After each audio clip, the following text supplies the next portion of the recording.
New research uncovers a mechanism linking brain proteins to migraines by affecting sensory nerves, offering insights for potential treatments and explaining why migraines typically affect one side of the head. A study reveals a new mechanism where proteins released during migraine auras are transported to sensory nerves, triggering migraines, which could lead to innovative treatments. This discovery explains the one-sided nature of migraines and identifies potential new protein targets for therapies.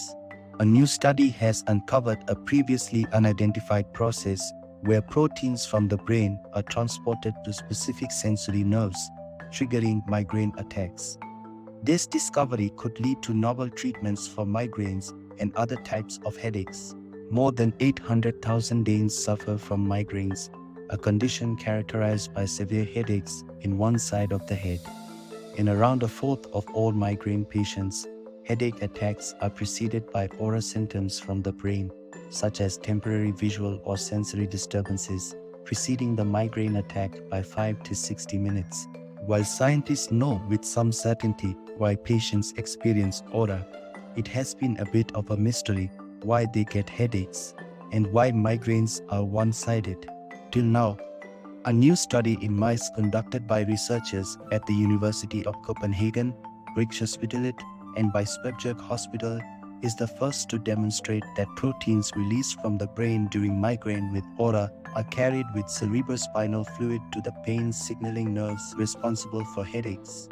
Researchers have discovered that these proteins activate a group of sensory nerve cell bodies at the base of the skull, the so-called trigeminal ganglion, which can be described as a gateway to the peripheral sensory nervous system of the skull. At the root of the trigeminal ganglion, the barrier that usually prevents substances from entering the peripheral nerves is missing, and this enables substances in the cerebrospinal fluid to enter and activate pain-signaling sensory nerves, resulting in headaches. These results suggest that we have identified the primary channel of communication between the brain and the peripheral sensory nervous system. It is a previously unknown signaling pathway important for the development of migraine headache, and it might be associated with other headache diseases too.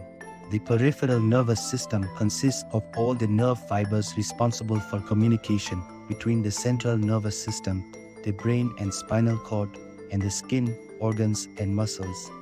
The sensory nervous system, which is part of the peripheral nervous system, is responsible for communicating information about, for example, touch, itching, and pain to the brain. The study results offer insight into why migraine is usually one-sided, which has been a mystery to scientists. Most patients experience one-sided headaches, and this signaling pathway can help explain why. This study of how proteins from the brain are transported shows that the substances are not carried to the entire intracranial space, but primarily to the sensory system in the same side, which is what causes one-sided headaches. The study was conducted on mice, but also included MR scans of the human trigeminal ganglion, and according to the scientists, there is every indication that the function of the signaling pathway is the same in mice and humans, and that in humans too the proteins are carried by cerebrospinal fluid. The concentration of 11% of the 1,425 proteins were identified in the cerebrospinal fluid changed during migraine attacks. Of these, 12 proteins that had increased in concentration acted as transmitter substances capable of activating sensory nerves. This means that when the proteins are released, they are carried to the trigeminal ganglion via the said signaling pathways, where they bind to a receptor of a pain-signaling sensory nerve, activating the nerve and triggering the migraine attack, succeeding the aura symptoms. The group of proteins identified by the researchers included CGRP, a protein already associated with migraine and used in existing treatments. However, the researchers also discovered a series of other proteins, which may pave the way for new treatment options.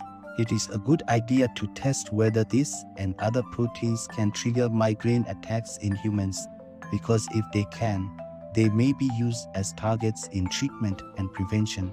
Thank you for watching. If you've enjoyed our videos, subscribe to our channel for there's more to come.